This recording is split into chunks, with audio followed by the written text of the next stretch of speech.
would an organization and a HR person deal with the fear that comes with redundancy, the resentment that comes with redundancy? And I can imagine even for CEOs, they may have reputational concerns on what would happen if people know that the organization is retrenching. It's retrenching people. I mean, first of all, it's never easy, even for the business. Even for the CEO, it's one of the hardest things. Anytime you have to fire someone, terminate, let me not say fire, anytime you have to terminate the employment of any person, it's one of the most difficult situations. So even for redundancy, for us to make it more human and less painful, like I said earlier, I think the most important thing is whatever has to be discussed like divide that into 3 steps. We have what must happen before pre-communication, pre-redundancy, then what must happen during redundancy, and then post-redundancy. And pre-redundancy is about you being very ready for the process, knowing what is the new structure, what is changing, is there anything that we can do differently? If we tell them that they are affected, what options are we giving? What alternatives are we giving? Who is going to be affected? How do we make it easy for them? You have to do all that thinking even before you come and communicate. Why? Sometimes you communicate before you even think, and therefore you have a whole year people saying there's a redundancy coming up, we might lose our job, we might close this branch, and it takes a very long time before a decision is made. So I always tell the business owners, please, the pre-redundancy phase is your business. Take your time and think very strategically on what must be done. Be very decisive. Take reasonable time. Don't make people be in anxiety mode for a year or 2, and people don't feel like coming to work. People get depressed. So always know that people are very emotive about their job, because these are the jobs that keep their kids in school, that pay their mortgages, that run their lives. And the sooner we finish this, the better. So pre-redundancy, think about the strategy was to summarize, think about who is going to be affected, think about the new job that might come with it, think about the alternatives. What do we do? Think about the payment. Do you have the budget? Or do you want to declare guys redundant, and then you have now to face even how you're paying them?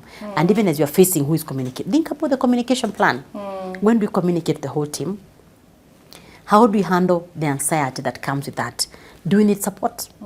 Who can come and handle this when you communicate with the employees? And when you do that, have a timeline. Within 2 months, you need to be done with this. We need to communicate legally the law that's required to do ABCD, and then we finish. So that you do not have people. And then still from the emotional perspective, don't just focus on the guys that are leaving the organization. Remember those who are staying, we call them survivors, are losing their friends. They're also scared that maybe today we say that it is over. Then after a month, the CEO comes and says, you're next. No, we still have to change a few things in the business. The business is ever changing. The business is ever doing ABCD. So you do that now. In a year, you've done that 3 times. People lose trust. So you have your employees constantly in the lockout of other jobs, managing their emotions, saying there's no job security, there's no certainty. So communicate, and also be very, if you know you still haven't finished the process, keep saying we haven't finished, but we are trying as much as possible to prepare the current employees for that particular future. We can start learning this, we can start doing a visit for us to move to the phase that you're moving in. And then the people that are exiting, how you handle them, including post-redundancy. What support are you giving them? Sometimes we focus on the legal. We just want to confirm that we are not sued. And that's where you may not be sued, but then the aftermath becomes a problem. People put you in glass door on how they feel that their exit process was really mismanaged. So always have those 2 in a way that is very well managed. I like that. There is the employee who's anxious about their position being declared redundant. There is the employer who also has anxiety around this because they are expected to communicate decisively. And it's a very difficult. And they are so worried they might end up in court. Exactly. They are but so even worried. Not the court element is one thing, but going through a redundancy process is also a difficult thing for both the HR and the employer. And then there is the perception that the society will have when you're thinking about that company declares people redundant.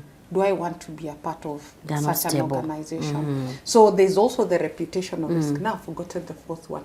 But I would dare say that if you're thinking around psychosocial support for the employee, you must also ensure that HR is ready to communicate this. The CEO is willing to do this. Oh, and the survivors are not left, as you've called them. Those survivors sounds... we can call it something different. Yes, but the ones who have stayed, who have behind, remained or stayed behind, there must also be communication to them that instills confidence. We call it closure. Yes. There must be a closure of this particular, that we are now done with the redundancy. This is a new organogram. This is the new vision that we are going, and this is how we are moving. Fantastic. Yeah. And be very clear even as you create that. If it is not conclusive, say we are still working on it, but we are trying to keep as many people as possible. Yeah. And keep that timeline very, very, very short if you can. I like that. Yeah, Keep it short. Yeah. You do not have to be as a CEO. Just it's like a prolonged breakup. ruminating. It's like a prolonged breakup. It's a prolonged breakup. Yeah. You take 2 years to break up. Why? Eh? You know? I hear you. Yeah. So just keep the breakup short. Yeah, keep it short. Let people move on. Very well. Thank you.